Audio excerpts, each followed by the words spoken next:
My name's Harper. I'm 35, thriving in my marketing career, and for a while, I thought I had life all figured out. Then James came along, sweeping me off my feet. Before I knew it, we were walking down the aisle, saying, "I do." Crazy, right? But here's the twist. James came with a 12-year-old son, Tyler. Moving in with them felt like stepping into a minefield. I tried everything to win Tyler over. "Hey buddy, I made your favorite lasagna," I'd say, hoping for a smile. Instead, I'd get an eye roll and a mumbled, "Whatever." It was like talking to a brick wall. One night, I offered to help Tyler with his math homework. "Let's tackle these fractions together," I suggested. He slammed the book shut and snapped, "I don't need your help. You're not my mom." I turned to James, expecting him to step in. He just shrugged. Give him time. But time didn't fix things. Tyler's attitude only worsened. He ignored curfew, left messes everywhere, and constantly talked back. Whenever I tried to set boundaries, James would undercut me. "Harper, don't be so hard on him," he'd say.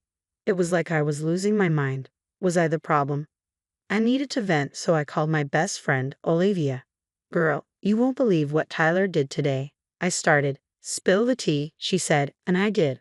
About Tyler's disrespect, James's lack of support, the whole mess. Olivia listened, then said, "Harper, honey, these are some serious red flags. Are you sure you're not in over your head?" "I don't know, Liv. I love James, but this is so rough." "I get it," she said, "but don't lose yourself trying to fix it. You matter too." Her words stuck with me, but I wasn't ready to give up. I threw myself into work, hoping things would smooth out at home. Big mistake. A few weeks later, my boss, Mr. Peterson, called me into his office. "Harper, is everything okay? Your last few presentations have been off." I forced a smile. "Everything's fine, sir. Just a little stressed, but I'll get back on track." But as I left, I knew I wasn't fine. Something had to change. Then the phone rang. It was the school. "This is Miss Thompson, Tyler's teacher. We need you to come in immediately," she said, her tone serious. My stomach dropped. I rushed to the school, my mind racing. Had Tyler gotten into trouble? Was he hurt? When I arrived, Miss Thompson's expression was grim. "Mrs. Walker, Tyler has made a serious accusation against you." "What? What are you talking about?" I asked, my heart pounding. "He claims you've been physically abusing him," she said quietly. The world stopped. "That's impossible. I would never." I felt like I was drowning. Miss Thompson didn't waver. "We take these allegations very seriously. Child Protective Services has been notified."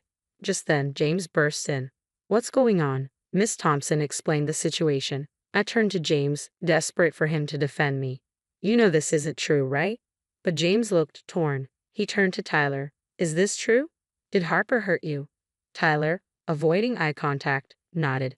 "Last week, she hit me while you were at work." "That never happened," I shouted, losing my composure. A CPS worker arrived soon after. "Mrs. Walker, we'll need you to leave the family home during our investigation." "Leave?" But I didn't do anything. James finally spoke, his voice low. "Maybe it's for the best, Harper, just until we figure this out." It felt like a slap. "You can't seriously believe this." James wouldn't meet my eyes. "I don't know what to believe right now." In a daze, I packed a bag and called Olivia. "Can I stay with you? I'll explain everything when I get there." At her apartment, I broke down. Between sobs, I told her everything. "That little brat." Olivia fumed. "And James, how dare he not stand up for you?" "I don't know what to do, Liv. My whole life is falling apart." Olivia hugged me tight. "First things first, we're getting you a lawyer. I know just the person." The next day, we met with Sandra Davis, a sharp-eyed attorney specializing in family law. "This is a serious situation, Harper," Sandra said, "but false accusations do happen. We'll fight this." Back at work, whispers followed me everywhere.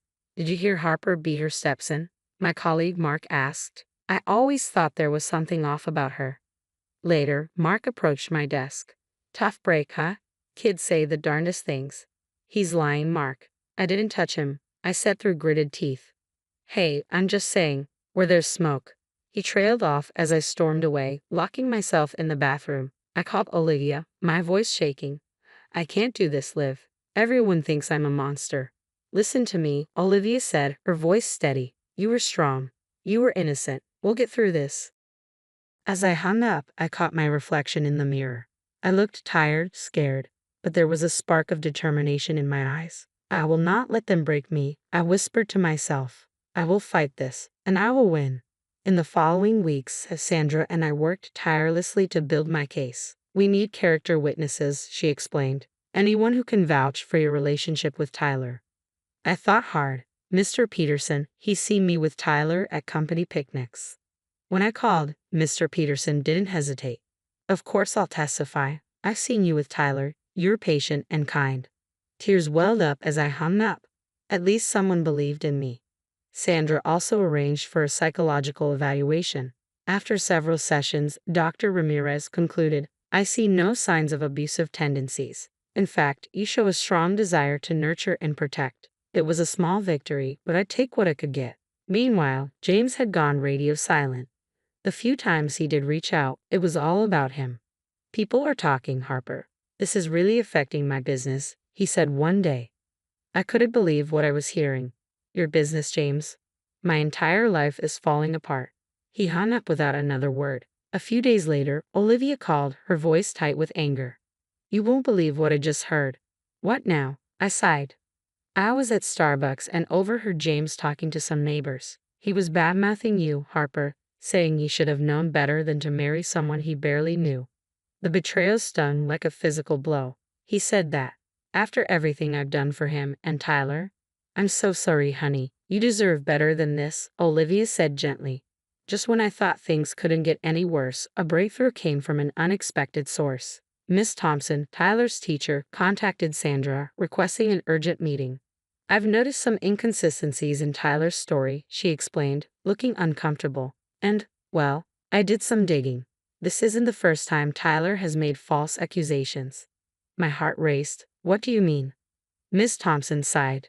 Last year, he accused a teacher of favoritism when he didn't get the lead in the school play. It was investigated and found to be completely fabricated. Sandra leaned forward. And you're just bringing this up now. I feel terrible, Miss Thompson admitted. I should have looked into this history more thoroughly before escalating things. I'm here to make it right. As the investigation deepened, more truths came to light. Tyler's school counselor revealed a pattern of manipulative behavior, often playing James and me against each other. Tyler shows signs of severe emotional neglect, the counselor explained. He creates drama to get attention. It all started making sense, the acting out, the lies, the manipulation. Tyler was crying out for help in the worst way possible. But the most shocking revelation came from Tyler's best friend, Kevin. In a moment of guilt, Kevin confessed to Sandra that Tyler had bragged about his plan. He said he was going to make up stuff about his stepmom so his dad would kick her out, Kevin admitted. He said his dad always believes him and buys him stuff to make up for it. I felt a whirlwind of emotions, anger, pity, and heartbreak. Tyler had been hurting for so long, and James had been too blind to see it. As the truth unraveled, I couldn't help but think back to all the red flags I'd ignored.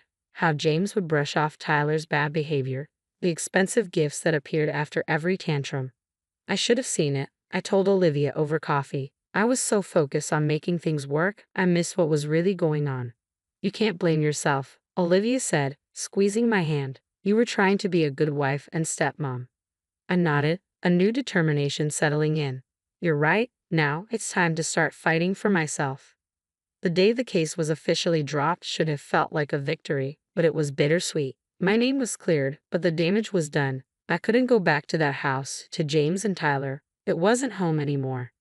I met with Sandra to discuss the next steps. I want a divorce, I said, my voice steadier than I felt.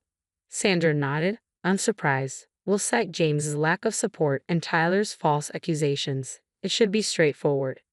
Straightforward, maybe, but not easy.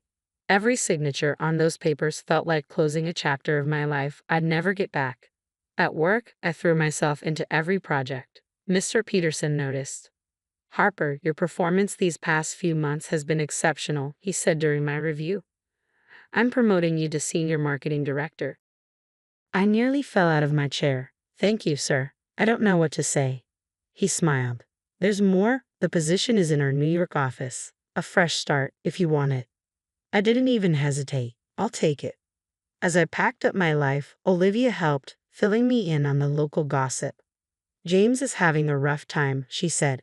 Lost a bunch of clients when the truth came out. And Tyler, he got suspended for bullying. Guess the apple doesn't fall far from the tree.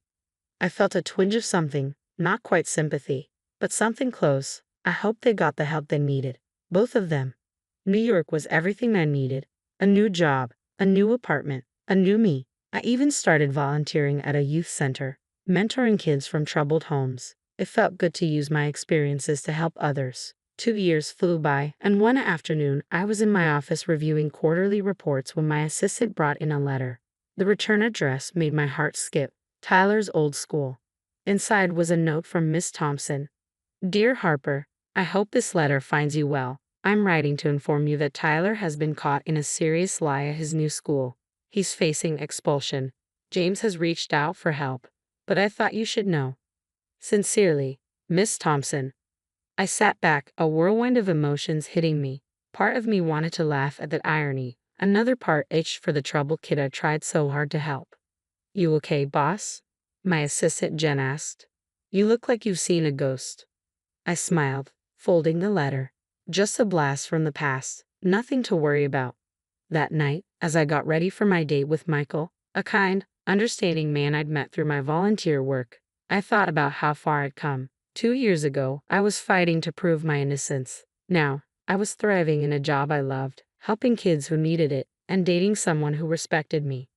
As Michael and I walked to dinner, hand in hand, I realized something. I was happy, truly, genuinely happy. What are you smiling about? Michael asked, squeezing my hand. I looked up at the New York skyline, my adopted home, just thinking about how sometimes the worst things that happen to us lead us to the best places. He nodded, understanding in his eyes. Well, I'm glad whatever happened led you here. Me too, I thought. I'd survived, I'd thrived, and I'd found happiness. Meanwhile, those who had wronged me were facing the consequences of their actions. It wasn't about revenge, it was about justice, and the best revenge was living well. As we entered the restaurant, I made a decision. That letter, I wasn't going to respond. That chapter of my life was closed. I had a new story to write, and I couldn't wait to see how it unfolded. The story ends here, but the conversation is just beginning. What would you have done in Harper's shoes? If you received that letter about Tyler 2 years later, would you have responded, offering help despite the pain he caused? Or would you have kept that chapter firmly closed? Your experiences shape your perspective, and we'd love to hear your thoughts. Drop your answer in the comments below.